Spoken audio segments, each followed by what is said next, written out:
Good afternoon, everyone. My name is Colleen Oct. I work for Sydney Trains, and as always, it's fascinating to be here and to have your company again today. Thank you. And have that top personality that is adaptable and changeable. So how can you not be fascinated by such an entity and organisation? It just keeps changing. It moves at whims and fits and starts, but here we are still employed, apparently, for a little bit longer. So you have to be fascinated. You have to be fascinated to turn up every day and claim that position, claim that spot on the bench, so to speak, and keep your job. Thank you very much. Thank you.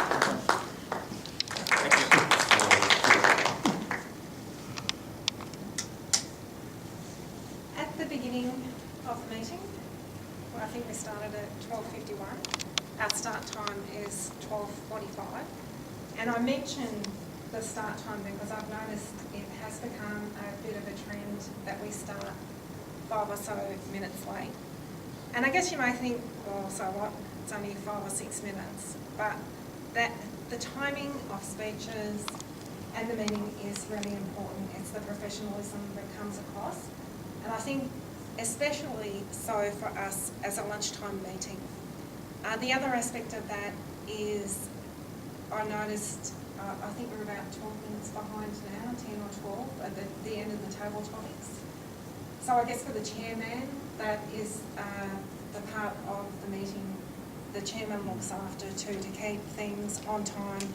And the chairman can interrupt and maybe with the table topics have had 4 rather than 6, they can make those comments and suggestions to keep everything going. We started the meeting with the Sergeant of Arts. Rajesh was the chairman, beautiful, great presence at the front of the speaking area, very warm, very inviting, very cordial to all of the speakers and members of the club. The grammarian, beautiful word, fascinate. I liked the tie-in to the Melbourne Cup. I have always been fascinated with the fascinators. So a great word for people to use, and I think it was used fairly frequently throughout the meeting. You made very good comments about the word and how it was used. And I love too the recommendation with the ums and ahs. And I agree with that, just that pause. Sometimes it's the hardest thing to do, but that is such a great recommendation for everyone.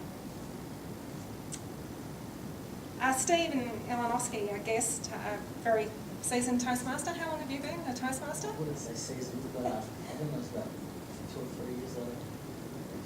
Yes. And again, showing the spirit of a Toastmaster. Can you do a role? Absolutely, yes. No preparation for it, but jumped in headlong. Got the information from the speakers to introduce the speeches. Mark Avery's was a little bit more complicated than your ordinary bog standard speech introduction, so well done. That was fabulous.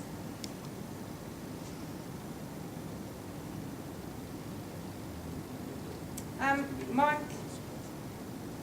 did the table topics. No, Mike first did the evaluation.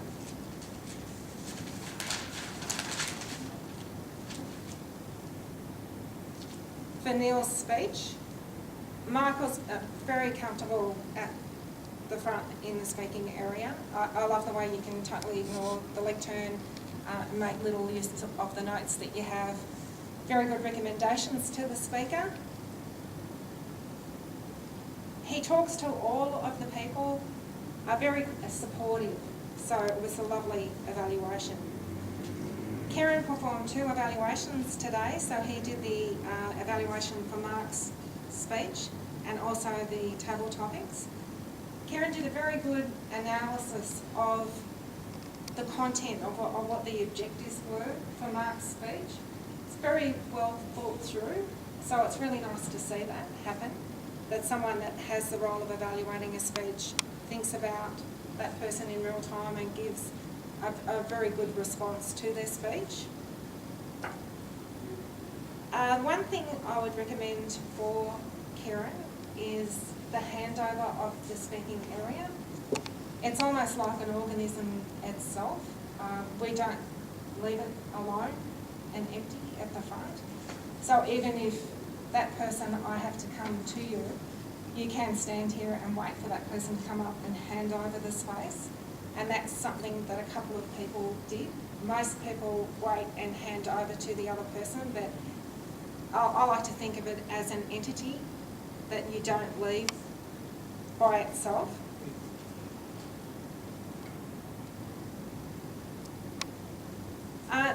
Mike, again, with the table topics, I'm just conscious of the time at the moment, but again, very confident, beautiful use of the word of the day within the table topics.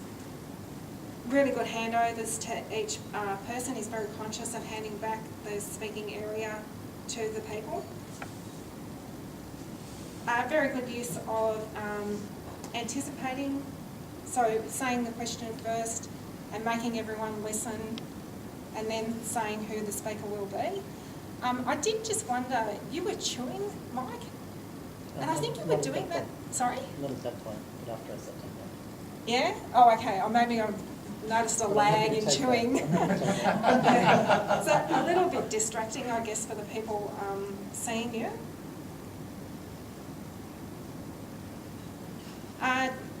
Chad Appa's evaluation, I liked that Chad Appa got the left turn ready, angled it where he wanted it, doing that kind of setup. I think that's really good to do that type of thing. And Peter with the timer, really good comments and a good handover at the end. And sorry, if I might just go back to Mike, I like that he clarified things with the rules for the timing for the speaking contest and getting Steve to substitute timing when Peter came to the front. So a really good claim of the role. So thinking about all the different elements, what goes into that role. But a beautiful meeting. It was really lovely to be here today. Thank you so much, everyone.